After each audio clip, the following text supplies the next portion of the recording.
ఆయన మీదికి వచ్చారు.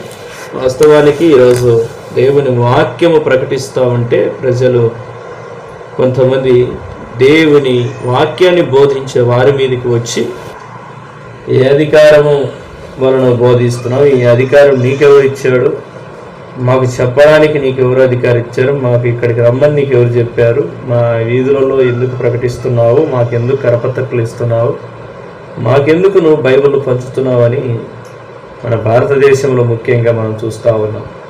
ఎక్కడికి వెళ్ళినా ఒకప్పుడు పరిస్థితులు ఇప్పుడు లేవు.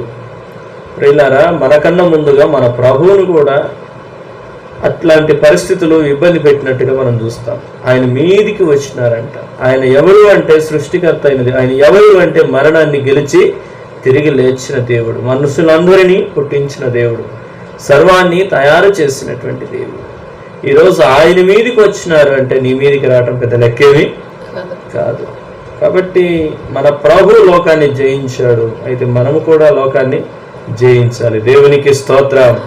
ఎప్పుడు మనం లోకాన్ని జయిస్తాము, ఎప్పుడు మన మీదికి వస్తున్నటువంటి శత్రువును మనం జయిస్తాము అంటే ఆయనతో ఉన్నంత వరకు ఆ శత్రువు మనం ఏమి చేయలేడు. దేవునికి స్తోత్రం. ఆయనతో నడిచినంత వరకు ఆ శత్రువు మనకి ఏమి హాని చేయడానికి వాడికి అధికారం లేదు. ఎందుకంటే అధికారం అంతా ఎవరి చేతిలో ఉంది అంటే జీవము కలిగిన దేవుని చేతిలో ఉన్నది.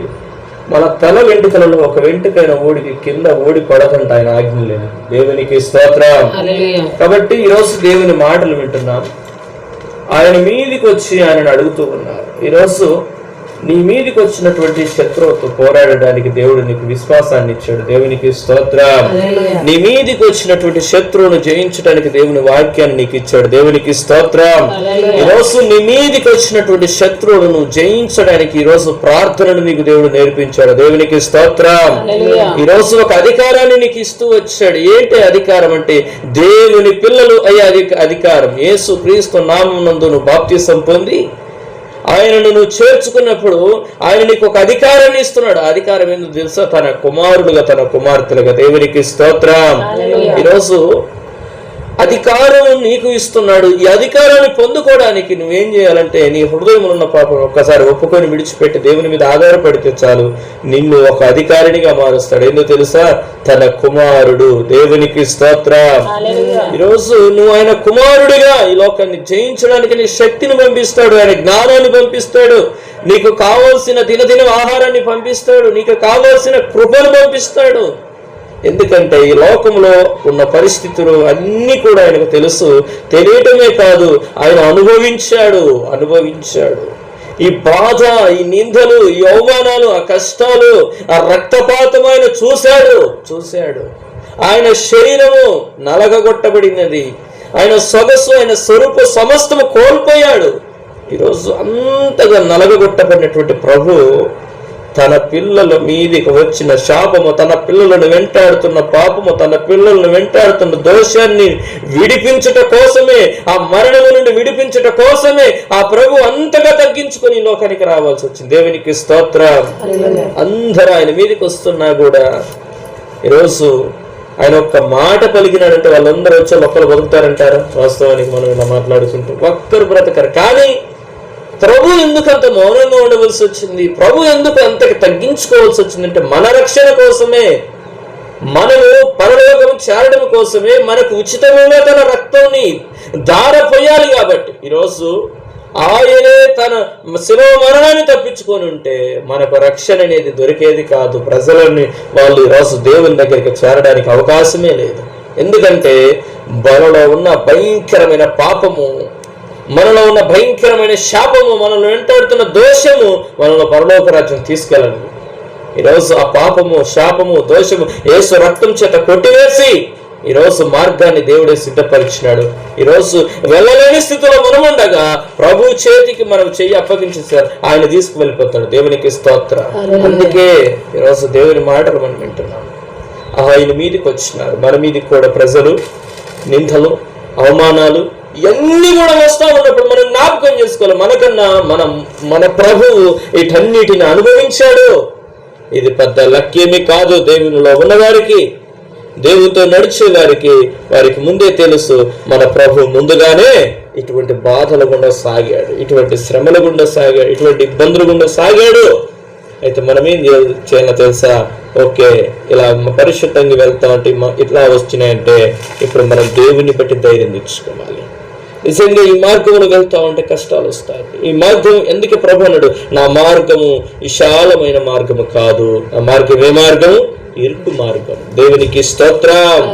ప్రభువులో వెళ్తున్న వారికి ఇరుకుగానే ఉంటుంది, కానీ ప్రభు ఇరుకులో విశాలతను కలుగ చేసి ఆయన నడిపిస్తూ ఉంటాడు. ఆ రోజుకు ఆయన కృపనిచ్చి నడిపిస్తూ ఉంటాడు. ఆ పూటకు ఆ పూట ఆహారాన్ని ఇచ్చి పంపిస్తూ ఉంటాడు. ఆయన సమృద్ధినిచ్చి నడిపించేవాడు. దేవునికి స్తోత్రం. ఈరోజు దేవుని పిల్లలకు ఆయన దారి చూపిస్తా ఉన్నాడు, మార్గం చూపిస్తా ఉన్నాడు. ఈరోజు ఈ మార్గం గుండా నువ్వు అందరూ లైవ్ ద్వారా వింటున్నటువంటి వారు, నీవు కూడా ఈరోజు ఒక చిన్న సందేశం ద్వారా ఒక చిన్న విషయాన్ని తెలుసుకోవాలి. ఆయన మీదికి వచ్చారు. అయితే ప్రభు ఏం చేస్తున్నాడో ఆ మాట చదివి నేను ముగిస్తాను. నువ్వు ఏ అధికారం వల్ల ఈ కార్యం చేస్తున్నావో ఈ అధికారం నీకు ఎవడిచ్చునో మాతో చెప్పమని ఆయనను అడిగి, అందుకు ఆయన అంటున్నాడు, నేను మిమ్మల్ని ఒక్క మాట అడుగుదును, అది నాతో చెప్పండి.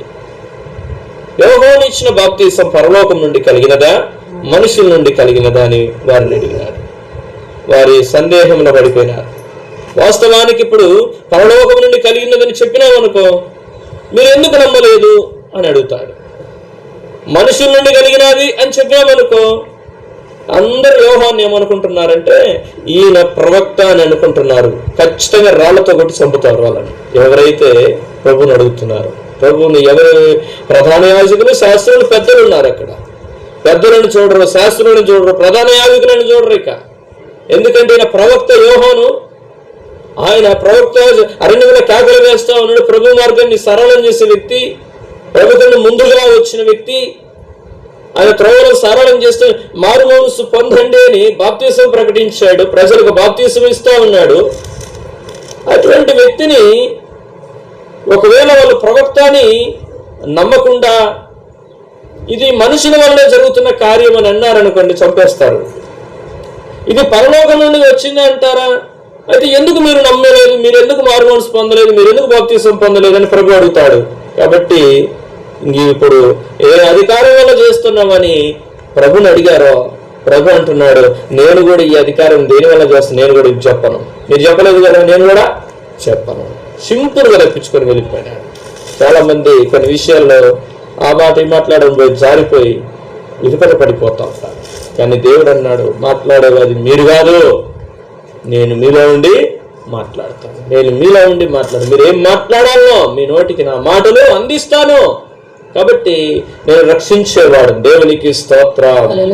నిన్ను ఇరుకునబడకుండా, నిన్ను ఇబ్బంది పాలు కాకుండా, నిన్ను శ్రమలలోనికి వెళ్ళిపోకుండా నేను కాపాడేవాడు. యేసు అనగా అర్థం ఏంటంటే రక్షకుడు, రక్షించువాడు. దేవునికి స్తోత్రం. ఆ మాట చదివి నేను ముగిస్తాను. లోకస్వార్తలోనే యేసు అనగా రక్షణ గురించిన ఒక సంగతి 1వ అధ్యాయంలోనే రాయబడింది.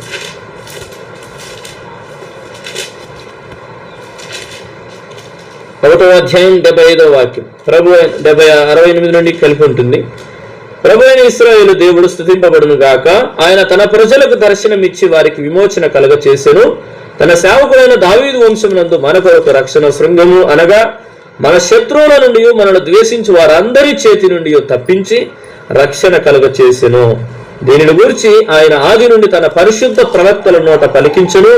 ఆయన మన పితరులను కరుణించుటకును తన పరిశుద్ధ నిబంధనను అనగా మన తండ్రి అయిన అబ్రహాముతో తాను చేసిన ప్రమాణమును జ్ఞాపకం చేసుకున్నటకును మనము శత్రువుల చేతి నుండి విడిపింపబడి మన జీవిత కాలమంతయు నిర్భయమై ఆయన సన్నిధిని పరిశుద్ధముగాను నీతిగాను ఆయనను సేవించను అనుగ్రహించుటకు ఈ రక్షణ కలుగ చేశాడు. రక్షణ ఎందుకు కలుగ చేసినాడంటే మనము పరిశుద్ధంగా నీతిగా బ్రతకటం కోసం. ఆయన సన్నిధిలో ఎలా ఉండాలంట? పరిశుద్ధంగా నీతిగా ఉండడం కోసం మనకి రక్షణను కలగచేశాడు. మన జీవిత కాలం అంతయు కూడా ప్రియులారా నిర్భయంగా మనం నివసించడం కోసం, మన శత్రువుల చేతిలో నుండి మనం విడుదల పొందడం కోసం మనకు దేవుడు రక్షణను కలుగచేశాడు. శత్రువు వలలో ఉండుతూ ఉంటాడు, శత్రువు పనిచేసుకొని ఉంటాడు, శత్రువు ఏ అవకాశం దొరుకుతుందా అని ఎదురు చూస్తూ ఉంటాడు. కానీ దేవుడు నిన్ను ఆ శత్రువుల చేతిలో పడకుండా ఆయన కాపాడుతూ ఉంటాడు. దేవునికి స్తోత్రం. ఆయన కాపాడేవాడు. అందుకే 66వ వాక్యంలో రాయబడింది, ప్రభు హస్తం అతనికి తోడైన హస్తము. ఈరోజు ప్రభు హస్తం అతనికి తోడైనట్టుగా నీకు కూడా తోడై ఉంటాడు. ప్రభు తోడైండి యోసేపును నడిపించినట్టుగా నీకు కూడా తోడై ఆయన హస్తము మనల్ని కాపాడుతుంది. ఆయన తోడుగా ఉండి మనమును కాపాడేవాడు. యేసు అనగా రక్షకుడు, రక్షించువాడు. తొలగించండి, చిన్న ప్రార్థన చేస్తాం. ఈరోజు మన ప్రభు రక్షించేవాడిగా ఉన్నాడు. ఎట్టి బాధ ఉన్నా, ఎట్టి శ్రమ ఉన్నా, ఎట్టి నిందలున్నా, ఎట్టి అవమానం ఉన్నా, ఎట్టి పరిస్థితులున్నా